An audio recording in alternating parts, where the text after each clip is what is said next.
নমস্কার বন্ধুরা, Sneha versus Saptak YouTube চ্যানেলে আরো একবার সবাইকে অভিনন্দন জানাই। আজকের এই পর্বে আলোচ্য বিষয় বেসিক ইলেকট্রনিক্স। বেসিক ইলেকট্রনিক্স মানে তো আপনারা সবাই বুঝতেই পারছেন, ইলেকট্রনিক্সের প্রাথমিক ধারণা। যেমন ধরুন, আমি যে বাংলায় কথাবার্তা যে বলছি, সেই বাংলায় কথা বলার জন্য যে সমস্ত শব্দগুলো ব্যবহার করা হয়, শব্দগুলো পরপর সাজিয়ে একটা কি বলবো সেন্টেন্স তৈরি করা হচ্ছে, ঠিক একই রকম প্রসেসে ইলেকট্রনিক সার্কিট তৈরি করতে গেলে বা ইলেকট্রনিক্স কোনো প্রজেক্ট তৈরি করতে গেলে বা ইলেকট্রনিক্স কিছু ইকুইপমেন্ট তৈরি করতে গেলে যে সমস্ত মেটেরিয়ালস দিয়ে তৈরি করা হয়, সেই সমস্ত মেটেরিয়ালসকে আমরা স্পেয়ার পার্টস বলে থাকি। যেমন ধরুন, এই ধরুন একটা এসএমপিএস বোর্ড, কতটা দেখাতে পারছি বুঝতে পারছি না, তো এসএমপিএস বোর্ড। এই এসএমপিএস বোর্ডে দেখুন একাধিক স্পেয়ার পার্টস রয়েছে, একাধিক স্পেয়ার পার্টস। যেমন ধরুন, এখানে একটা রয়েছে ট্রান্সফরমার, ঠিক আছে, এখানে একটা দেখুন হচ্ছে হিট স্ক্রিন রয়েছে, ঠিক আছে, এখানে দেখুন একটা ট্রান্সফরমার রয়েছে, এখানে দেখুন একটা কন্ডেন্সার রয়েছে, ঠিক আছে। তাহলে এগুলো আমি জানলাম কিভাবে, এইটা ট্রান্সফরমার, এইটা কন্ডেন্সার, কিংবা এটা একটা রেজিস্ট্যান্স, এগুলো তো জানাটা প্রয়োজন। তাহলে যাই হোক, এগুলো কি বা কোনগুলোকে আমরা কি নামে ডাকবো, আচ্ছা, সেই সমস্ত জিনিসগুলো আজকে আলোচনা করব বা এই সমস্ত বিষয়ের সম্পর্কে আলোচনা করব। যেমন ধরা যাক, আমার পিছনে যে সমস্ত দুটো সার্কিট আঁকা আছে, ঠিক আছে, হয়তো নতুনদের জন্য খুবই কঠিন বলে মনে হবে, ঠিক আছে, বা কি যেন হিজিবিজি, যেন মনে হচ্ছে কি হিজিবিজি যেন আঁকা আছে, কিন্তু এর একটা নির্দিষ্ট মানে রয়েছে। দুটো সার্কিট কিন্তু ভিন্ন কাজ, কিন্তু দুটো সার্কিট তৈরি করার জন্য, ঠিক আছে, দুটো সার্কিট তৈরি করার জন্য কিন্তু যে সমস্ত মেটেরিয়ালস ব্যবহার করা হয়েছে বা যে সমস্ত স্পেয়ার পার্টস গুলো ব্যবহার করা হয়েছে, সেইগুলো কিন্তু আমাদেরকে আগে জানতে হবে, তাদের নাম বা কাকে কি সিম্বল দিয়ে মানে আঁকা হয়েছে, এই সমস্ত বিষয়গুলো আমাদের জানতে হবে। যেমন ধরুন, আমি যদি মোবাইলের কথা বলি, এই ধরুন একটা মোবাইলের মাদারবোর্ড, ঠিক আছে, এই মোবাইলের মাদারবোর্ডের মধ্যে খুব ভালো করেও আপনারা লক্ষ্য রাখতে পারবেন যে এখানে একটা দেখুন আইসি রয়েছে, ঠিক আছে, বা এর মধ্যেও দেখুন যে ক্যাপাসিটার রয়েছে, এর মধ্যে রেজিস্ট্যান্স রয়েছে, এগুলো জানতে হচ্ছে, ঠিক আছে। তা সে যাই হোক, যে আমাদের প্রতিটা ইলেকট্রনিক্স ইকুইপমেন্টের মধ্যে স্পেয়ার পার্টস বর্তমান, সেই সমস্ত স্পেয়ার পার্টস গুলোকে আমরা চিনবো। প্রথমে তো চিনে বার করতে হবে কোন স্পেয়ার পার্টস কে কি নামে ডাকা হয়। আচ্ছা, সেইগুলো চেনার জন্য বা সেগুলো জানার জন্য আমাদেরকে বেসিক ইলেকট্রনিক্সটা খুব ভালো করে রপ্ত করতে হবে। যদি আমরা মোবাইল ফোন রিপেয়ারিংও শিখি, সেক্ষেত্রেও কিন্তু আমাদের বেসিক ইলেকট্রনিক্স শিখতে হবে।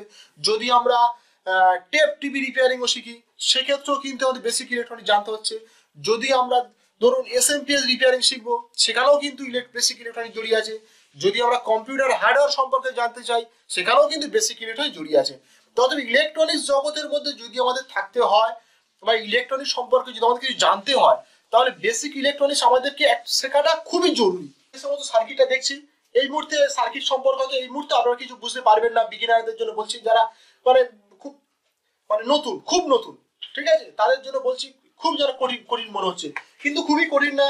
বর্তমানে আমি প্রাইমারি বলে দিচ্ছি, যেটা একটা এটা একটা ট্রানজিস্টার, এরকম ক্যাপাসিটার, এলইডি, রেজিস্ট্যান্স, ঠিক আছে, এটা দেখো একটা আইসি আছে, এটা দেখো স্পিকার আছে। কিন্তু এগুলো আমি কিভাবে বুঝলাম, তা সেই জিনিসটাকে আমি আজকে আলোচনা করব। ফিউজ তো প্রায় সব বাড়িতে আছে, ঠিক আছে, আপনারা সবাই জানেন বাড়ির মেন সুইচে একটা ফিউজ থাকে বা আপনাদের সুইচ বোর্ডে একটা ফিউজ থাকে। বর্তমানে ফিউজের জায়গা দখল করে নিয়েছে এমসিবি, এমসিবিও তো একটা ফিউজ, সেটাকে আমরা কি বলছি, সার্কিট, মিনি সার্কিট ব্রেকার, ঠিক আছে। এই বিষয়ে তো পরে আমি আরো আলোচনা করব, ঠিক আছে। কিন্তু সেই ফিউজটা সিম্বলটা কি, বা ফিউজটা যদি কোনো জায়গায় এঁকে বোঝানো হয় যে এইটাই ফিউজ, তা ফিউজটা গোটাকে আমি ছবি আঁকবো না, ঠিক আছে, তাহলে ফিউজটাকে তো বোঝানোর জন্য আমাকে জানতে হবে যে ফিউজের সিম্বলটা কি, ঠিক আছে। তাহলে ফিউজের সিম্বলটা কি আমাকে জানতে হচ্ছে।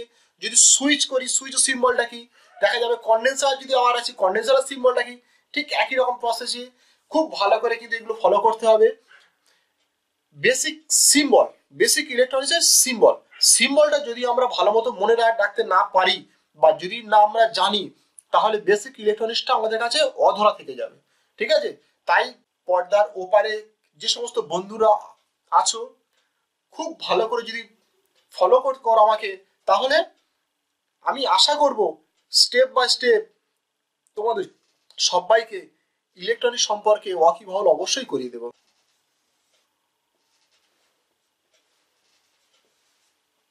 ঠিক আছে, তাহলে আমরা এই যে সিম্বলটা আমরা বর্তমানে এঁকেছি, এই সিম্বলটা হলো ফিউজের সিম্বল। ঠিক আছে, তাহলে আমি একাধিক সিম্বল একসঙ্গে এঁকে একটু বুঝিয়ে বলে দিই, তাতে করে কি হবে, খুব তাড়াতাড়ি কাজটা আগে নিয়ে যাওয়া যাবে। আমরা আর দিয়ে চিহ্নিত করব। ঠিক আছে, এই আর দিয়ে আমরা চিহ্নিত করব। আচ্ছা, এই রেজিস্ট্যান্সটা কিন্তু পার্টিকুলার একটা ফিক্সড রেজিস্ট্যান্স। রেজিস্ট্যান্সকে আমরা ভাগ করতে পারি, দুই ভাগে ভাগ করতে পারি। কি কি কি না, একটা হলো ফিক্সড রেজিস্ট্যান্স আর একটা হলো ভ্যারিয়েবল রেজিস্ট্যান্স। আবার ভ্যারিয়েবল রেজিস্ট্যান্সকে আমরা কিন্তু ভাগ করতে পারি, ফিক্সড রেজিস্ট্যান্সকেও ভাগ করতে পারি। তো সেই বিষয় নিয়ে আমরা নেক্সট ক্লাসে বা আগামী পর্বে আমরা সেই বিষয় নিয়ে আলোচনা করব। যেহেতু আজকে সিম্বল নিয়ে আলোচনা করব, তাই শুধু সিম্বলই থাকবে।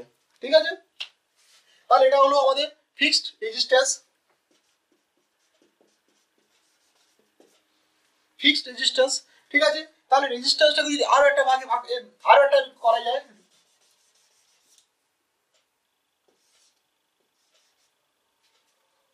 এটা আমাদের ভ্যারিয়েবল রেজিস্ট্যান্স।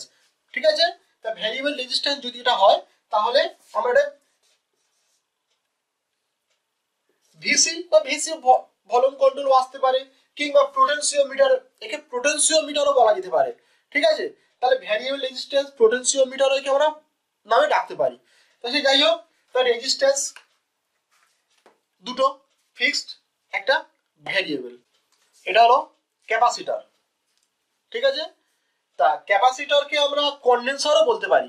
বেশিরভাগ ক্ষেত্রে ক্যাপাসিটরকে কন্ডেন্সার বলে আমরা ডেকে থাকি, যাকে করলে অনেকের তো দুটো করে নাম থাকে। ঠিক আছে, দেখা যাবে স্কুল কলেজে একটা নাম থাকে, ঠিক আছে, আবার বাড়িতেও একটা নাম ধরে তাদেরকে ডাকা হয়। তাহলে বাড়িতে যে নামটা ধরে সবাইকে ডাকে, মা একটা নাম দেয়, বাবাও একটা নাম দেয়, এদেরকে এগুলো কলনেম বলা হয়। ঠিক একই রকম সিস্টেম না, ক্যাপাসিটর আর কন্ডেন্সার। ঠিক আছে, তাহলে আমরা কন্ডেন্সার ওকে ডাকতে পারি। ক্যাপাসিটরকে আবার আমরা সি দিয়ে চিহ্নিত করি।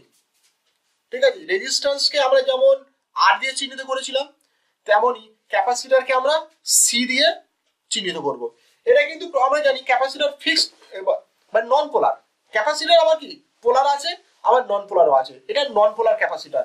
আমি যদি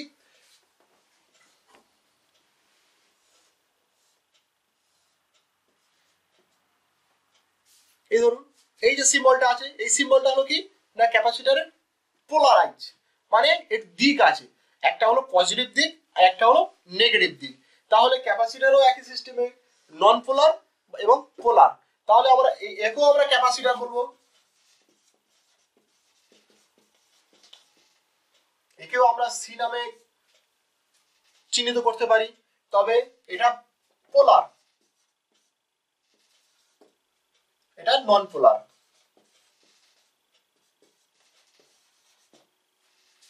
ঠিক আছে, তাহলে ক্যাপাসিটর নন পোলার এবং পোলার।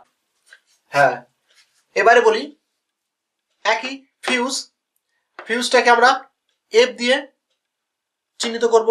তারপর আসছে রেজিস্ট্যান্স, রেজিস্ট্যান্সেও আমরা আর দিয়ে চিহ্নিত করছি। এই সিম্বলটাকে বলছি আমরা ভ্যারিয়েবল রেজিস্ট্যান্স। ঠিক আছে, এটাকে বলছি আমরা ট্যাব রেজিস্ট্যান্স, এটাকে বলছি আমরা পোটেনশিওমিটার। ঠিক আছে, এই সমস্ত বিষয় নিয়ে আমরা পরে বিস্তারিত আলোচনা করব। তবে এখন আপনারা এগুলোকে আস্তে আস্তে করে খাতাতে ড্র করে রাখতে পারেন, তাতে করে কি হবে, পরবর্তী যখন ক্লাস হবে বা পরবর্তী আলোচনার সময় এইগুলোই আবার আলোচ্য বিষয় হয়ে। নেক্সট সে একই ক্যাপাসিটর, ক্যাপাসিটরকে আমরা সি দিয়ে চিহ্নিত করতে পারি বা ক্যাপাসিটরকে আমরা সি নামে ডাকতেও পারি। তাহলে যাই হোক, ক্যাপাসিটর এটা নন পোলার। ঠিক আছে, এর কোনো নন পোলার মানে কোনো দিক নেই। আচ্ছা, নেক্সট পোলারাইজার ক্যাপাসিটর বা পোলার ক্যাপাসিটর। পোলারাইজার ক্যাপাসিটরের দিক আছে কিন্তু নেগেটিভ এবং পজিটিভ। অথবা এই ক্যাপাসিটরকে যদি কোনো জায়গায় কানেকশন করি, তাহলে আমাদেরকে এই দিকটা খুব ভালো মতো মনে রাখতে হবে যে নেগেটিভ এবং পজিটিভ দুটো দিক আছে। যদি কোনো কারণে আমরা এই কানেকশন যদি পরিবর্তন করে ফেলি বা চেঞ্জ করে ফেলি, তাহলে একটা দুর্ঘটনা ঘটার সম্ভাবনা কিন্তু রয়েছে। তাহলে যাই হোক, আমাদের পোলারাইজার ক্যাপাসিটরের মধ্যে অনেকগুলো আছে, এই একটা পার্ট, এই একটা পার্ট, এই একটা পার্ট এবং এই একটা পার্ট। একাধিক রকম ভাবে সার্কিটে কিন্তু দেখা যায় বিভিন্ন রকম জায়গা। যেমন আমাদের ইন্ডিয়ার মধ্যেও বেশিরভাগ ক্ষেত্রে আমরা দেখেছি এইভাবে আঁকছে বা এইভাবেও ড্র করছে, কিন্তু বিদেশে যেমন ইউকে বা ইউএস এর মধ্যেও দেখা যাবে যে এইভাবেও ড্র হচ্ছে, বা চায়নাতেও ড্র হচ্ছে, এইভাবে ড্র হচ্ছে। তাহলে যাই হোক, এই এতগুলো সিম্বলের মধ্যে থেকে যদি কোনো একটা সিম্বল যদি আপনাদের চোখে পড়ে, তখনই ভাববেন যে এটা পোলারাইজার ক্যাপাসিটার বা পোলার ক্যাপাসিটার। ঠিক আছে, নেক্সট ভ্যারিয়েবল। যদি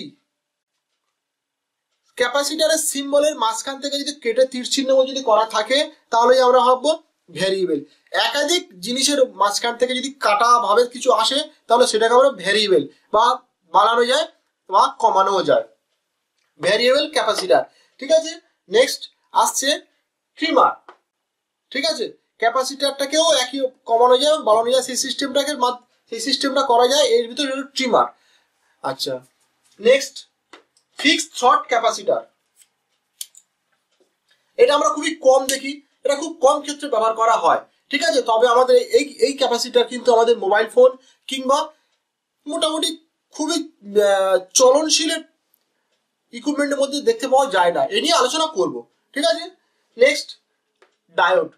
ডায়োড খুব প্রচলিত, একাধিক জায়গায় ডায়োড ব্যবহার করা হয়।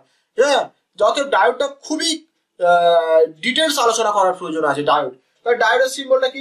এই ডায়োডের সিম্বল, যেটা দুটোর দিক আছে, একটা হলো অ্যানোড আর একটা হলো ক্যাথোড। অ্যানোডটাকে আমরা এ দিয়ে চিহ্নিত করি, ক্যাথোডটাকে কে দিয়ে চিহ্নিত করি। ঠিক আছে, নেক্সট জেনারেট ডায়োড। জেনারেট ডায়োডকেও আমরা একাধিক জায়গায় ব্যবহার করতে পারি, এরও নির্দিষ্ট একটা কাজ আছে, যেমন ভোল্টেজটা স্ট্যাবিলাইজেশন করে রাখা। তাই যাই হোক, এ নিয়ে আলোচনা করব। Next LED. আমাদের প্রত্যেকেরই চোখে পড়ে বাহ্যিকভাবে আলো জ্বলতে, লাইট, কচি কচি যে এলইডি লাইট গুলো পাওয়া যায়, বা এখন যে এলইডি আমরা প্রায় বলে ফেলি এলইডি টিভি বা এলইডি কম্পিউটার স্ক্রিন মনিটর, বা একাধিক জায়গায় এলইডি। আমরা এখন এলইডি অল ইন ওয়ান। তাও তুমি এলইডি, এই সেই LED light, LED full form আসছে লাইট ইমিটিং ডায়োড। তাই এলইডি সিম্বলটা কি না, ডায়োডের মতোই দেখতে, শুধু দুটো তীর চিহ্ন ক্যাথোড থেকে উপর দিকে বেরিয়ে যাচ্ছে। ঠিক আছে, তাহলে এই জিনিসটা আস্তে আস্তে খাতাতে ড্র করে নেওয়াটাই মনে ভালো হবে। ভিডিওটা কিছুক্ষণের জন্য স্কিপ করে এইগুলো ড্র করে একটা জায়গায় নোট করে রাখাটা প্রয়োজন, যাতে নেক্সট ক্লাসের জন্য স্টাডি করা যায়। আমরা আসছি নেক্সট শকলি ডায়োড। ঠিক আছে, পরবর্তী ট্রানজিস্টার। ট্রানজিস্টার খুব খুব জনপ্রিয় একটা স্পার্স, এবং ট্রানজিস্টার ছাড়া হয়তো কোনো ইলেকট্রনিক্স সার্কিটই তৈরি করা যাবে না। ঠিক আছে, ট্রানজিস্টারের আগের প্রজন্ম ছিল ভাল্ব। এই সমস্ত ভাল্ব দিয়ে কিন্তু আগেকার রেডিও তৈরি হতো, কম্পিউটার তৈরি হয়েছিল এই ভাল্বের মাধ্যমে। সেই ভাল্বটাকে খুব ছোট করে দিয়ে এসে ট্রানজিস্টার। এটা হলো ট্রায়াড ভাল্ব, বা ডায়োড হলো ডায়োড ডবল এবং ট্রানজিস্টার হলো ট্রায়োড তিনটে। আর ডায়োডের ক্ষেত্রে যদি এন এবং পি থাকে, ট্রানজিস্টার ক্ষেত্রে এন পি এন। ঠিক আছে, N type class, P type class, আবার এন টাইপ ক্লাস। এটাকে যদি উল্টে দেওয়া হয়, পিটাকে যদি বের করে নিয়ে বাঁদিকে বা ডান দিকে ফেলা হয়, তাহলে সেক্ষেত্রে হয়ে যাবে পি এন পি। ঠিক একই প্রসেসে আসছে আমাদের এই ট্রানজিস্টার, কিন্তু এন টাইপ ট্রানজিস্টার, আর একটা হলো পিএনপি টাইপ ট্রানজিস্টার। এনপিএন ট্রানজিস্টারের ক্ষেত্রে তীর চিহ্নটা থাকছে বাইরের দিকে, আর পিএনপির ক্ষেত্রে তীর চিহ্ন থাকছে ভিতরের দিকে। ঠিক আছে, ট্রানজিস্টারের তিনটে পা থাকছে, তিনটে পা কি কি? একটা পা হলো কালেক্টর সি, একটা পা হলো বেস বা বি, একটা পা হলো ই বা ইমিটার। ঠিক আছে, তিনটে পিন দিয়ে তৈরি করা ট্রানজিস্টার। সেই ট্রানজিস্টার এন টাইপ এবং পি টাইপ। নেক্সট থাকছে ফটোডায়োড। আমরা এর আগে দেখেছি ডায়োড, অ্যানোড এবং ক্যাথোড। আরো একটা জিনিস বলেছিলাম এলইডি, লাইট ইমিটিং ডায়োড। আরো একটা এখানে দেখছি ফটোডায়োড। ফটোডায়োড কি? এটা দিয়ে বিভিন্ন রকম সেন্সার তৈরি করা হয়, যেমন ধরুন লাইট অপারেটর সুইচ। ঠিক আছে, এক্ষেত্রে কিন্তু এই ফটোডায়োডকে কাজে লাগানো যেতে পারে। তবে সেক্ষেত্রে আমরা কি করি, বেশিরভাগ ক্ষেত্রে ব্যবহার করি এলডিআর। ঠিক আছে, লাইট ডিপেন্ডেন্ট রেজিস্ট্যান্স। কিন্তু ফটোডায়োডকেও এইভাবে কাজে লাগানো যেতে পারে। আরো একটা জায়গা আছে যেখানে সেন্সারের কি বলবো কাউন্টিং সার্কিট হবে, সেখানেও কিন্তু ফটো ডায়োড কাজে লাগানো যেতে পারে। বা টিভি রিমোটের ক্ষেত্রেও কিন্তু ফটো ট্রানজিস্টার বা ফটো ডায়োডকেও কাজে লাগানো যেতে পারে। আমরা কোনো সিগন্যাল যদি ছাড়ি, লাইট সিগন্যাল ছাড়ি, যে লাইট সিগন্যালটাকে ক্যাচ করার জন্য আমাদের ফটো ডায়োডের খুবই প্রয়োজন। তো যাই হোক, এই বিষয় নিয়েও পরে আলোচনা করব। তাহলে এই হলো ফটো ডায়োড। নেক্সট আসছি আমরা এসসিআর। ঠিক আছে, এসসিআরটা কি হলো? Silicon control rectifier. ঠিক আছে, এটা ডিজিটাল ক্ষেত্রে খুবই ব্যবহার করা হয়, অ্যানালগেও ব্যবহার করা হয়। তাই যাই হোক, এরপরে আসছে ট্রায়াক। ট্রায়াক এই সেই ট্রায়াক। ঠিক আছে, পরবর্তীতে আসছি যে ফেড, এটাকে আমরা ফেড নামে বেশি পরিচিত। ফেড নামে এর সঙ্গে খুবই পরিচিতি আছে। এর সঙ্গে ফেড আবার কি দুটো, একটা হলো এন টাইপ, একটা হলো পি টাইপ। সে ওই যেমন ট্রানজিস্টার যেমন এন টাইপ হয় এবং পি টাইপ হয়, এখানে ফেডও কিন্তু যে টাইপ, এন টাইপ এবং পি টাইপ দুরকম ভাবেই আমরা এদেরকে পেয়ে থাকি। আচ্ছা, পরবর্তীতে আসছি আমরা ফটো ট্রানজিস্টার। ফটো ডায়োড যেমন আমরা দেখেছি, তেমনই ফটো ট্রানজিস্টারও রয়েছে, এটাও কিন্তু আমরা ব্যবহার করতে পারি। ঠিক আছে, একই রকম ক্ষেত্রে যত সেন্সার সার্কিটের ক্ষেত্রে কিন্তু এই সব জিনিসগুলোকে আমরা বেশি ব্যবহার করি। ফটো ডায়োড, ফটো ট্রানজিস্টার, এদেরকে খুব ব্যবহার করি। ঠিক আছে, নেক্সট কয়েল। ঠিক আছে, কয়েলের আরো একটা আমরা কয়েলের কে এল দিয়ে চিহ্নিত করতে পারি, বা একে ইন্ডাক্টর। ঠিক আছে, আয়রন কোর কয়েল। তাহলে কয়েলের উপরে শুধুমাত্র দুটো দাগ, এটাকে আমরা আয়রন কোর কয়েল বলে থাকবো। আবার এই যে একই কয়েলের উপর থেকে দেখুন দাগটা কাটা কাটা বারবার অবস্থায় রয়েছে, এক্ষেত্রে আমরা কি কয়েলের নাম দেবো? Ferrite core coil. কয়েলের মাঝখান থেকে অ্যারো চিহ্ন আছে বা তীর চিহ্ন আছে, এটাকে আমরা আগে থেকে আমরা জানতাম যে ভ্যারিয়েবল, তীর চিহ্ন থাকা মানেই ভ্যারিয়েবল, তাহলে variable coil. Next loud speaker. আমরা যখন গান শুনি বা কিছু কি বলবো আউটপুট, অডিও সিগন্যালের আউটপুট মানেই স্পিকার, তো এই হলো সেই লাউড স্পিকার। Next transformer. ঠিক আছে, তাহলে ট্রান্সফরমার, আয়রন কোর ট্রান্সফরমার। তাহলে ট্রান্সফরমারের দুটো দিক থাকছে, একটা হলো প্রাইমারি, একটা হলো সেকেন্ডারি। প্রাইমারিকে আমরা পি দিয়ে চিহ্নিত করব এবং সেকেন্ডারিকে এস দিয়ে চিহ্নিত করব। পরবর্তীতে আসছে একই আয়রন কোর ট্রান্সফরমার, তবে step down transformer. Step down transformer, এটাকে এই ট্রান্সফরমার দিয়ে আমরা ভোল্টেজটা কমাতে পারি। ঠিক আছে, আচ্ছা, এটা আমরা বেশিরভাগ ক্ষেত্রেও ব্যবহার করি। যেমন আমরা বিভিন্ন এলিমিটার বা যে কোনো এসি কে ডিসি তে কনভার্ট করে আমাদের বাড়ির ছোটখাটো ইলেকট্রনিক্স ইকুইপমেন্ট গুলো চালানোর জন্য আমরা স্টেপ ডাউন ট্রান্সফরমার ব্যবহার করি। তবে এখন ট্রান্সফরমার, এইসব স্টেপ ডাউন ট্রান্সফরমার থেকে আমরা বেশি ব্যবহার করছি এখন এসএমপিএস জাতীয় পাওয়ার সাপ্লাই, যেমন যেগুলো মোবাইলের মধ্যে যেমন ইউজ করা হয়। তবে তার মধ্যেও কিন্তু ট্রান্সফরমার রয়েছে, সেগুলো কি চপার ট্রান্সফরমার। ঠিক আছে, তা সেটা নিয়েও পরে আলোচনা করব। পরে আসছি iron core step up transformer. ঠিক আছে, স্টেপ আপ ট্রান্সফরমার কি হয়? এই ট্রান্সফরমার দিয়ে ভোল্টেজটাকে বাড়ানো হয়। ঠিক আছে, যাই হোক, পরবর্তীতে আসছি রিলে কয়েল। রিলে কয়েল একই রকম কয়েল এবং এও সে আয়রন কোর ট্রান্সফরমার মধ্যে থেকেই দেওয়া আছে, কয়েলটা করা আছে, কিন্তু কন্ট্যাক্ট রয়েছে তিনটে। একটা হচ্ছে নর্মাল আউটপুট, একটা হচ্ছে নর্মাল কন্ট্যাক্ট, আর একটা হলো কমন। ঠিক আছে, common NC, normal O, normal out, normal contact, normal connector আর কমন। নেক্সট মাইক্রোফোন, যেটাকে আমরা মাইক বলে থাকি। আবার অনেকে আমরা মাইক কন্ডেন্সারও বলে থাকি। ঠিক আছে, যেটা মাইক কন্ডেন্সার, এই দুটো জিনিসই একই। এখানে এমনও সিগন্যাল থাকতে পারে, এইরকমও সিগন্যাল থাকতে পারে, যে কোনো একটা সিম্বল থাকবেই মাইক্রোফোনের ক্ষেত্রে। আচ্ছা, নেক্সট অ্যান্টেনা। তবে অ্যান্টেনা আরো একটা অ্যান্টেনা রয়েছে, যেটা লুপ অ্যান্টেনা বলি আমরা। ঠিক আছে, তাই লুপ অ্যান্টেনাটা ঠিক ওই রকম এরকম টাইপের হয়ে থাকে। ঠিক আছে, আচ্ছা, নেক্সট বাজার। পিজো বাজার হতে পারে, বা যে সমস্ত বাজারগুলো এমনকি কম্পিউটার মাদারবোর্ডের সঙ্গেও দেওয়া থাকে এই বাজারগুলো।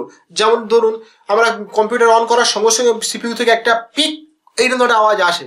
ঠিক আছে, বা যে কোনো ক্ষেত্রে বা ইনভার্টারের মধ্যেও আমরা এটা ব্যবহার করতে পারি। কিংবা আগেকার সময়ে মোবাইল ফোন পলিফোনিক রিংটোন যখন ছিল, যখন মোনো সিগন্যাল ছিল, সেই সমস্ত ফোনের মধ্যে বাজার থাকতো। মানে এখন যে সমস্ত আসছে স্পিকার আসছে, স্পিকারের মধ্যে রিংটোন হচ্ছে, কিন্তু আগেকার ক্ষেত্রে মোবাইলের মধ্যে ওই পিজো বাজার দেওয়া হতো, দিয়ে তার মধ্যে রিংটোনটা আনা হতো, টিং টিং এর সাউন্ড আর কি। নেক্সট অল্টারনেটিং কারেন্ট, যেটাকে আমরা এসি বলছি। এসি এবং ডিসি, এটা আমরা সবাই জানি, আমরা প্রায় এটা শুনে আসছি, কিন্তু এসিটা কি বা ডিসিটা কি এটি আলোচনা পরে করব। তবে এসির ফুল ফর্ম হলো অল্টারনেটিং কারেন্ট, আর ডিসির ফুল ফর্ম হলো ডিরেক্ট কারেন্ট। তা সেই এসি এবং ডিসি একটা সিম্বল রয়েছে। আমরা যখন সার্কিটে কিছু ছবি আঁকবো বা কিছু বোঝাতে চাইবো, তখন এই সিম্বল দিয়ে আমরা এসি এবং ডিসি কে উল্লেখ করব। এসি সিম্বল এমন, আর ডিসি সিম্বলটা ঠিক এমন। ঠিক আছে, নেক্সট আসছি এই সিম্বলটা, এটা কি? Push to on. Push to on, আমরা কোনো কিছু সুইচ অন করতে যাই যখন, ঠিক আছে, তাহলে কেমন ভাবে ছবি আঁকলে ভাববো যেটা অন হয়ে গেছে বা অন হবে। তাহলে পুশ টু অন, আমরা পুশ করলেই তবে অন হবে, সেই সিম্বলটা হলো এই push to on. Next push to off, এটা হলো কি? এই সিম্বলে মানে আমরা এই সুইচ বা এই জিনিসটাকে পুশ করলে সার্কিটটা ডিসকানেক্ট হবে বা অফ হয়ে যাবে, তা সেটা হলো push to off. Next DPDT switch, double pole double throw switch. অতএব ডিপিডি সুইচ হলো double pole double throw switch. আমরা যে ব্যাটারিগুলো ইউজ করি সেই ব্যাটারি সিম্বল এই মতো। আচ্ছা, এটা তো single battery, single cell battery. পরবর্তীতে আসছে ডবল সেল ব্যাটারি। তাহলে ডবল সেল ব্যাটারি, এই ডবল সেল ব্যাটারি, ডবল সেলের বেশি হয়ে গেলে আমরা কি করতে বলবো? Multi sell battery. Multi sell battery, একের বেশি বা দুইয়ের বেশি থাকলেই মাল্টি সেল ব্যাটারি আমরা বলতে পারি। নেক্সট, সার্কিটে আমরা যে সমস্ত তার যুক্ত করব বা তার কানেক্ট বা ডিসকানেক্ট করছি, সেই সমস্ত ক্ষেত্রে আমাদের কানেক্টিং ওয়্যার এবং ডিসকানেক্টিং ওয়্যার। কানেক্টিং ওয়্যার থাকছে এইটা, এবং ডিসকানেক্টিং ওয়্যার এই দু রকমের থাকতে পারে। ডিসকানেক্টিং ওয়্যার এই যে এবার উপর থেকে টানা থাকলেও ভাববো আমরা ডিসকানেক্টিং ওয়্যার, আর এটা আমরা ভাববো ডিসকানেক্টিং ওয়্যার। আচ্ছা, নেক্সট ভোল্টমিটার। তাহলে রাউন্ড ফিগারের মধ্যে যদি ভি আকৃতি থাকে তখন আমরা ভাববো এটা ভোল্টমিটার। নেক্সট, রাউন্ড ফিগারের মধ্যে থেকে যদি আমরা ভাবি এম লেখা থাকে বা যদি এ লেখা থাকে, তাহলে আমরা ভাববো অ্যামমিটার বা অ্যাম্পিয়ার মিটার। ওই মিটার দিয়ে আমরা সার্কিটের অ্যাম্পিয়ার মাপতে পারবো, আর ভোল্টমিটার দিয়ে সার্কিটের ভোল্টেজ মাপতে পারবো, অর্থাৎ বিভব পার্থক্যটা আমরা মাপতে পারবো, যে কোনো সেলের বিভব পার্থক্য মাপতে পারবো। Next, rotary switch. এই সুইচটা আমরা ব্যবহার করি বেশিরভাগ ক্ষেত্রে স্টেবিলাইজারের ক্ষেত্রে আমরা ইউজ করে থাকি। অতএব স্টেবিলাইজারে একাধিক ঘাট দিয়ে আমরা ভোল্টেজটা কমাতে পারি কিংবা বাড়াতে পারি। অতএব এই সুইচটা আমরা বলতে পারি রোটারি সুইচ। কিংবা আমরা ব্যাটারি পাওয়ার সাপ্লাই তৈরি করছি, যেটা এলিমিনেটর তৈরি করি, যেগুলো 1.5 volt to 12 volt, 1.5 volt, 3 volt, 4.5 volt, 6 volt, 9 volt, 12 volt. তাহলে একাধিক পার্টে আমরা যখন ভাগ করি তখন আমাদের এই রোটারি সুইচটা কাজে লাগে। ঠিক আছে। আচ্ছা, নেক্সট মোটর। ঠিক আছে, আমাদের মোবাইলের মধ্যেও কিন্তু একটা মোটর পাওয়া যায়, সেটা হলো কি ভাইব্রেটর মোটর। সেটা কখন কাজ করে? যখন কোনো ফোন সাইলেন্ট মোডে থাকে, ঠিক আছে, তখন আমরা মোটরটাকে ভাইব্রেট মোডে রেখে দিই। দিলে কি হয়? মোটরের কম্পন তৈরি করে, সেই কম্পনটা আমরা বুঝতে পারি। ঠিক আছে, তাহলে সেই মোটরই সেই কম্পনটা সৃষ্টি করে। আচ্ছা, নেক্সট তিনটে চিত্র কিন্তু সবই একই, তবে কার্যপ্রণালী একটু আলাদা। ঠিক আছে, কিভাবে? এই সিম্বলটা দেখছি আমরা চেসিস গ্রাউন্ড, এটা গ্রাউন্ড কিন্তু চেসিস। ঠিক আছে, আমাদের বাড়িতে কিন্তু থাকে, যেমন এসি যখন ওয়ারিং করা হয় তখন আমরা ব্যবহার করি কি ফেজ এবং নিউট্রাল। তাদের সঙ্গে কিন্তু আরো একটা আমরা নিউট্রাল বা আর্থ ব্যবহার করি, সেটা হলো আমরা বডি আর্থ, বা অনেকে রানিং আর্থ বলেই কাটিয়ে দেয়, তা বডি আর্থ। ঠিক আছে, ধরুন মিটারের সাপ্লাইয়ের সময় মেন সুইচের সঙ্গে যে আর্থিংটা করা হবে সেটাকে আমরা বলবো বডি আর্থ। সেই বডি আর্থটাও একটা গুরুত্বপূর্ণ জিনিস, ফ্যাক্ট। ঠিক আছে, তাহলে এখানেও কিন্তু চেসিস গ্রাউন্ড, এটাও গ্রাউন্ড, এটা মেন গ্রাউন্ড। ঠিক আছে, আমার সার্কিটে এই সিম্বল যখন নেবো তখন ভাবো এটা গ্রাউন্ড। আচ্ছা, পরবর্তীতে আসছি সিগন্যাল গ্রাউন্ড। এই সিগন্যাল গ্রাউন্ডটা খুব ভালো ব্যবহার করা হয়, মানে বোঝানো হয় কোথায়?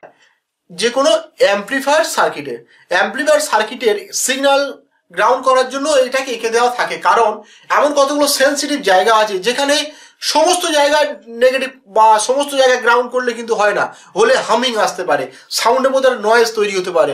সেই নয়েজগুলো রিমুভ করার জন্য কিন্তু এই তিনটে খুবই গুরুত্বপূর্ণ জিনিস। তিনজনে কিন্তু গ্রাউন্ড বা নেগেটিভ, কিন্তু প্রত্যেকের জায়গা আছে বা ক্ষেত্র আছে, ঠিক পজিশন মতো যদি করতে না পারা যায় তাহলে সার্কিটের মধ্যে একাধিক সমস্যা আসতে পারে। নেক্সট এলডিআর, আমি একটু আগে আলোচনা করছিলাম লাইট ডিপেন্ডেন্ট রেজিস্টার, ঠিক আছে। এটা রেজিস্ট্যান্স, কিন্তু এই রেজিস্ট্যান্সটা নির্ভর করে আলোর উপরে বেস করে। আলো যদি ওই লাইটের উপর পড়ে, ঠিক আছে, ওই লাইটের উপর যদি আলো পড়ে ওই রেজিস্ট্যান্সের মানটা কিন্তু কমে যায়, ঠিক আছে, ওই রেজিস্ট্যান্স মান কমে যায়। আলো যেই পড়বে তখন রেজিস্ট্যান্সের মানটা কমে যায়, আবার না সরি বলবো রেজিস্ট্যান্স মানটা বেড়ে যায়। আবার যখন লাইট যখন তুলে নেওয়া হয় রেজিস্ট্যান্স মানটা তখন কমে যায়। তাহলে লাইটের উপর নির্ভর করে এটা তৈরি করা হয় এলডিআরটা, ঠিক আছে। তা লাইট ডিপেন্ডেন্ট রেজিস্টার, তাহলে এদের সিম্বলটা এইরকম হতে পারে আবার এইরকমও হতে পারে, ঠিক আছে।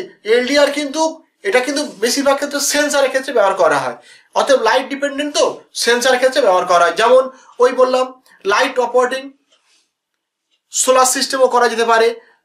লেজার ডায়োড, লেজার ডায়োড সম্পর্কে প্রায় আমরা অনেকেই জানি।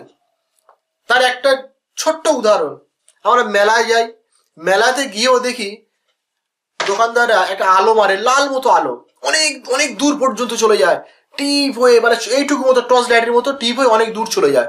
এই লাইটটা প্রকৃতপক্ষে লেজার লাইট বলা হয়।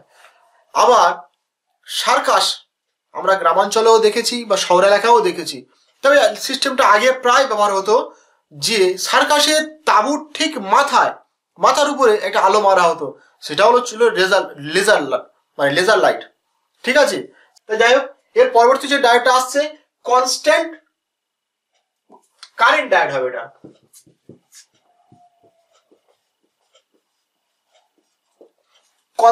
কনস্ট্যান্ট কারেন্ট ডায়োড, ঠিক আছে। আচ্ছা নেক্সট ফটো ডার্লিংটন, ঠিক আছে। ফটো ডার্লিংটন এই জিনিসটা বুঝতে হতে একটু অসুবিধা হবে, এটা আমি একটু পরে বুঝিয়ে বলছি। নিচের সার্কিটটা বা নিচের সিম্বলটা এটা হচ্ছে ডার্লিংটন সার্কিট। ডার্লিংটন সার্কিট এমন কিচ্ছু নয়, ধরুন আমি 5 কেজি বোঝা বইতে পারি বা 5 কেজি মাল বইতে পারি, ঠিক আছে। আমার মতো আরো একজন সেও 5 কেজি মাল বইতে পারে বা 5 কেজি মাল তুলে নিয়ে যাওয়ার তার ক্ষমতা আছে, তাহলে দুজনে সর্বাধিক 10 কেজি মাল তুলতে পারি। কিন্তু অ্যাট এ টাইম যদি 15 কেজি বা 20 কেজি কোনো জিনিস যদি কাউকে দেওয়া হয়, তার নিজের কিন্তু বইতেও কষ্ট হবে বা তুলতে খুব কষ্ট হবে, বা যদি মাথায় নিয়ে দিতে চায় মাথাতেও খুব কষ্ট হবে। কিন্তু দুজন ব্যক্তি ওই 20 কেজি মাল কিন্তু চেষ্টা করলেও তুলতে পারে বা বয়ে নিয়ে যেতে পারে, ঠিক আছে, কারণ দুজন শক্তির ক্ষমতা অনেক বেশি থাকবে। ঠিক এখানেও ঠিক একই সিস্টেম, দুটো ট্রানজিস্টার এমনভাবে সাজানো থাকে একজনের ইমিটার অন্যজনের বেশে গিয়ে পৌঁছে যায়, ঠিক আছে। আর দুটো কালেক্টর এক জায়গায় পাঞ্চ করা থাকে, আর শেষের যে ট্রানজিস্টার থাকে তার ইমিটার থাকে গ্রাউন্ড। অতএব প্রথম ট্রানজিস্টারের যদি একটা কাজ আছে সেটা পরেও বলবো, এখন একটু বলে নি। ট্রানজিস্টারের মেন কাজ হলো অ্যাম্প্লিফাই করা, ঠিক আছে। অতএব ট্রানজিস্টার এখানে ফার্স্ট ট্রানজিস্টার যখন অ্যাম্প্লিফাই করবে, আমি ধরুন ওই ট্রানজিস্টার অ্যাম্প্লিফাই করছে 20%, আর নেক্সট ট্রানজিস্টার অ্যাম্প্লিফাই করছে 50%, ঠিক আছে। তাহলে কি হলো, দুজনের যোগফল হয়ে গেল 50 আর 70% টোটাল অ্যাম্প্লিফাই করতে পারে, ঠিক আছে। কিন্তু যদি এখানে ট্রানজিস্টার একটা ক্যাটাগরি আছে, ধরুন দুটো ট্রানজিস্টার যদি সেম ক্যাটাগরির হয় সেক্ষেত্রেও কিন্তু অ্যাম্প্লিফাই বাড়বে, যদি দুটো ট্রানজিস্টার যদি ভিন্ন ক্যাটাগরি হয় তাও কি অ্যাম্প্লিফাই হবে বা সিগন্যালটা অনেক বেশি পাওয়া যাবে। এক্ষেত্রে এ বিষয়ে অনেক একটু জটিল হয়তো মনে হবে, কিন্তু একটু এখন আলোচনা করব না, এটা পরে আলোচনা করব ডার্লিংটন পেয়ার সার্কিট নিয়ে, বা ডার্লিংটন পেয়ার সার্কিটের প্র্যাকটিক্যালও দেখাবো, সমস্ত কিছুরই প্র্যাকটিক্যাল দেখাবো। থিওরিতে এখন সিম্বল চলছে, থিওরি এখন মেন থিওরিতে নেই, এটা শুধুমাত্র এখন আজকের যে সাবজেক্ট শুধুমাত্র সিম্বল, ঠিক আছে, বেসিক সিম্বল। এই বেসিক সিম্বলটা কিন্তু প্রত্যেকেরই জানার প্রয়োজন।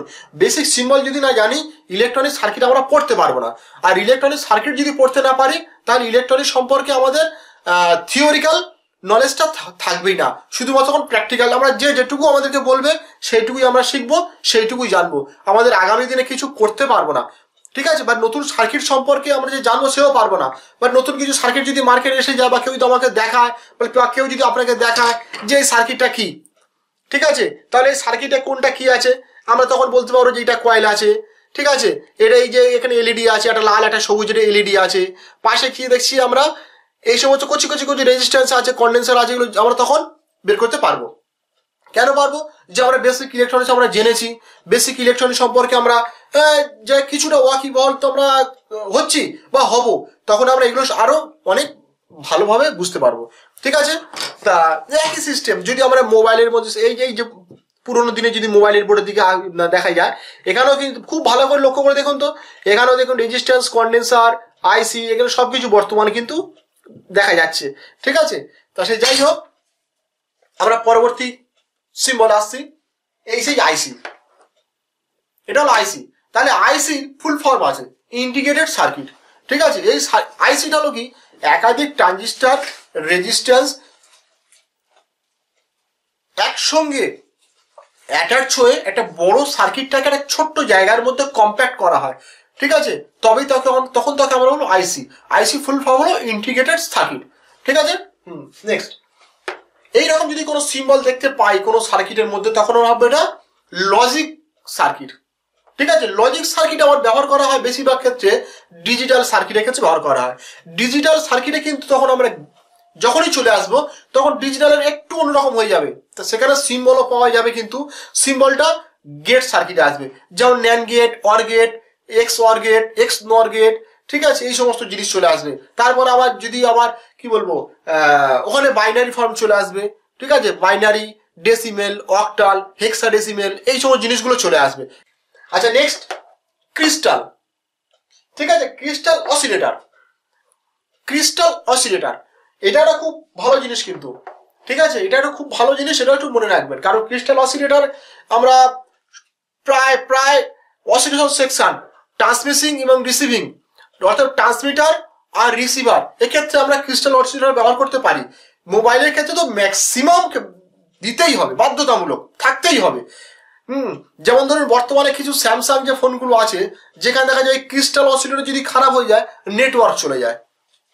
ঠিক আছে, যেমন B310, 1200YT, এই সমস্ত, ঠিক আছে, 1207, এই সমস্ত মডেলে দেখায় যে এই রোগগুলো আসে। তাই যাই হোক, এখন ওই সমস্ত রোগ বা সমস্যা নিয়ে আলোচনা করার সময় নয় বা এখন করবো না। তবে ক্রিস্টাল খুবই গুরুত্বপূর্ণ জিনিস, এরা একটা ফ্রিকোয়েন্সিকে নির্দিষ্ট জায়গায় বেঁধে রাখতে পারে। ঠিক আছে, হ্যাঁ, একটু আগে বলছিলাম ডিজিটাল, তাহলে ডিজিটালের মধ্যেও দেখবে প্রচুর সিম্বল রয়েছে।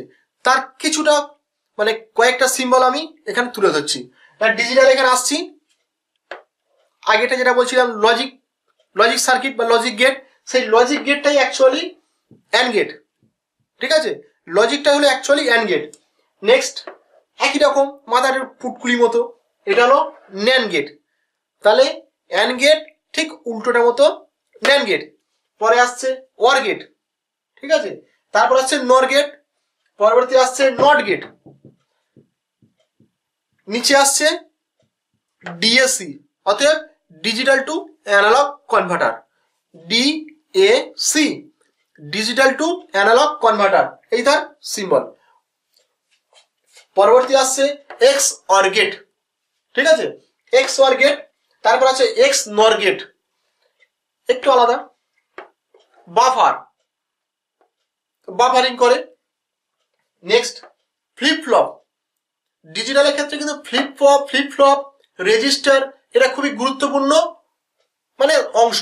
ফ্লিপ ফ্লপ সমস্ত ক্ষেত্রেই চলতে হবে। ডিজিটাল ক্ষেত্রে বাইনারি, ডিজিটাল যাও কিছু বাইনারি ভাবে হোক, আর মানে কি বলবো সেই অ্যানালগ ডিজিটাল, প্রত্যেক ক্ষেত্রে ফ্লিপ ফ্লপ জিনিসটা থাকতেই হবে। অর্থাৎ ফ্লিপ ফ্লপটা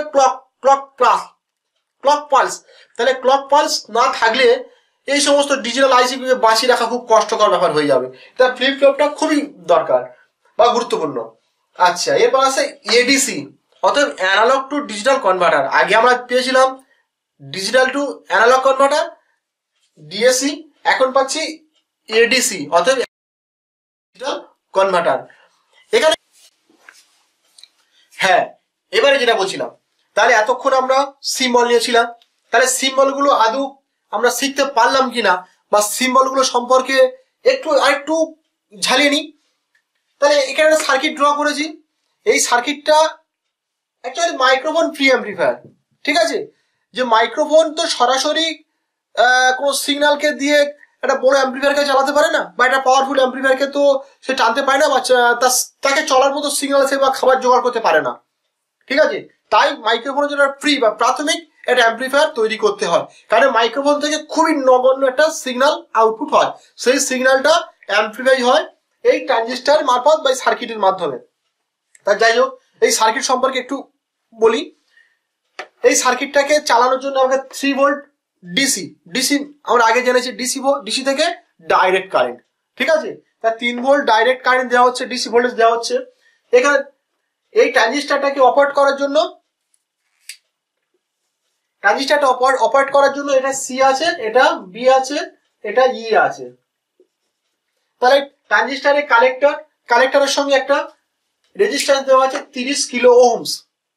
ঠিক আছে, 30 কিলো ওহমস, তাহলে রেজিস্ট্যান্সের মান আছে 30 কিলো ওহমস। আর ওই ট্রানজিস্টার ইমিটার থেকে একটা এটা আছে 1 কিলো ওহমস। তার ট্রানজিস্টারের ইমিটার থেকে একটা রেজিস্ট্যান্স আছে 1 কিলো ওহমস হয়ে এটা এই সিম্বলটা কি নেগেটিভ বা গ্রাউন্ড। ঠিক আছে, মেন গ্রাউন্ড আমরা আগে পড়েছি, গ্রাউন্ডে তিনটে ছিল সিস্টেম ছিল, একটা হলো চেসিস, একটা হলো গ্রাউন্ড, আর একটা হলো সিগন্যাল গ্রাউন্ড। ঠিক আছে, তাহলে এটা মেন গ্রাউন্ড। আচ্ছা, এই ট্রানজিস্টারের বেস এই জায়গাটা কিন্তু সংযুক্ত। ঠিক আছে, এই বেস থেকে একটা রেজিস্ট্যান্স 47 কিলো ওহমস এসে গ্রাউন্ড হয়েছে, আবার ওই বেস থেকে একটা রেজিস্ট্যান্স কি 47 কিলো ওহমস হয়ে পজিটিভের সঙ্গে বা ডিসি সাপ্লাইয়ের সঙ্গে যুক্ত হয়েছে। অর্থাৎ এই ট্রানজিস্টারটাকে অ্যাক্টিভ করার জন্য পজিটিভ সাপ্লাই বেসেও দেওয়া হয়েছে, ট্রানজিস্টারটাকে অ্যাক্টিভ করার জন্য পজিটিভ সাপ্লাই কালেক্টরেও দেওয়া হয়েছে। ঠিক আছে, তাহলে ট্রানজিস্টারটা কাজ করবে কি না করবে সেটা পরে জানবো, তবে দেওয়া হয়েছে। ঠিক আউটপুট ট্রানজিস্টারের কালেক্টর থেকে একটা ক্যাপাসিটার আছে, 0.1 ক্যাপাসিটার হয়ে আউটপুট হচ্ছে। ঠিক একই রকম প্রসেসে যদি উল্টো দিকে ধরি, সেই 3 ভোল্ট সাপ্লাইটা যাচ্ছে এই 12 কে রেজিস্ট্যান্সের কাছে এসে ঠিক এই জায়গায় পৌঁছে গেছে। এই জিনিসটা কি আমরা তো আগেও সিম্বলে পড়েছি বা দেখেছি, এই জিনিসটা হলো মাইক তার বা মাইক কন্ডেন্সার। এটা মাইক কন্ডেন্সারের দুটো পিন। ঠিক আছে, অ্যানালগ মাইক কন্ডেন্সার। এবার ডিজিটাল মাইক রয়েছে, তো সেটা পরে আমরা আসবো। তাই যাই, এখানে দুটো পিন আছে, একটা পিন থেকে পজিটিভ সাপ্লাই ঢুকানো হয়েছে, অন্যদিক থেকে গ্রাউন্ডের সঙ্গে যুক্ত, অন্য পিনটা গ্রাউন্ডের সঙ্গে যুক্ত আছে। আর যে পিনটার সঙ্গে পজিটিভ সাপ্লাই যুক্ত করা ছিল সেই পিন থেকে একটা আউটপুট নেওয়া হয়েছে 0.1 ক্যাপাসিটারের মাধ্যমে। সেই ক্যাপাসিটারের মাধ্যমে সিগন্যাল প্রথম ট্রানজিস্টারে এলো এবং সেই ট্রানজিস্টার কি করলো, ওটাকে অ্যাম্প্লিফাই করলো। ট্রানজিস্টারের ছিল একটা কাজ আছে অ্যাম্প্লিফাই করা, এই ট্রানজিস্টার ওই সিগন্যালটাকে অ্যাম্প্লিফাই করলো এবং অ্যাম্প্লিফাই করে এখান থেকে আবার একটা কন্ডেন্সারের মাধ্যমে আউটপুট করলো। কন্ডেন্সারের মাধ্যমে কেন আউটপুট করছে সেটা আমি পরে বলবো, কারণ কন্ডেন্সারের একটা কাজ রয়েছে। তাই যাই হোক, এখান থেকে যদি এই কন্ডেন্সারের এখানে যদি এইরকম ছোট পিক, এই পিক যদি থাকে, আমরা আউটপুট থেকে এর একটা বড় পিক পেতে পারি। সার্কিটের অ্যাম্প্লিফিকেশনের উপর নির্ভর করবে কতটা অ্যাম্প্লিফাই করছে এই সার্কিটটা। ঠিক আছে, বুঝতে পারলাম। তাহলে যাই হোক, সবাইকে আরো একবার বলবো, সিম্বলগুলোকে খুব ভালো করে ফলো করতে হবে। সিম্বলগুলো আমি আমার ডেসক্রিপশন বক্সে লিঙ্ক দিয়ে দিতে পারি। ঠিক আছে, এছাড়াও তো এখানে তো দেওয়াই রইলো। ঠিক আছে, এই সিম্বলগুলোকে ভিডিও স্কিপ করে ভিডিও পুশ করে এই সিম্বলগুলোকে খাতায় ড্র করে রাখলে মনে হয় ভালো হয়। তাতে করে নেক্সট ক্লাসে আরো অনেকটাই সুবিধা পাওয়া যাবে, বা এগুলো একটু নলেজে রাখতে হবে। অতএব সিম্বল যদি না আমরা জানতে পারি বা আমি জানি বা আপনারা জানেন, তাহলে ইলেকট্রনিক সার্কিটটা পড়াটা খুব কষ্টকর হয়ে যাবে। আগেও আমরা বলেছি, যদি আমরা অকার আকার ক খ কিংবা এবিসিডি যদি না জানি, তাহলে শুধু হয়তো বলতে পারবো, কিন্তু সেই বলাটা আমরা লিখে প্রকাশ করতে পারবো না। ঠিক আছে, যে কয়াকার দুটো বসে কাকা করব, বা CAT ক্যাট লিখে আমরা ক্যাট বা বিড়াল তৈরি করব, বা যদি খাতায় লেখা আছে এই জিনিসটা আমরা পড়তে পারবো না। ঠিক আছে, তো এই সমস্যাগুলো আসবে। ওই জন্য আমাদের সিম্বলটা অবশ্যই জানার প্রয়োজন। যেই সিম্বলের প্রতিটা সিম্বলকে নিয়ে আমি ডিসকাস অবশ্যই করবো এবং প্রত্যেকটা পার্টসের কার্যপ্রণালী তো অবশ্যই আলোচনা করবোই। এখানেই আমরা আমাদের ভিডিওটা শেষ করছি। ধন্যবাদ।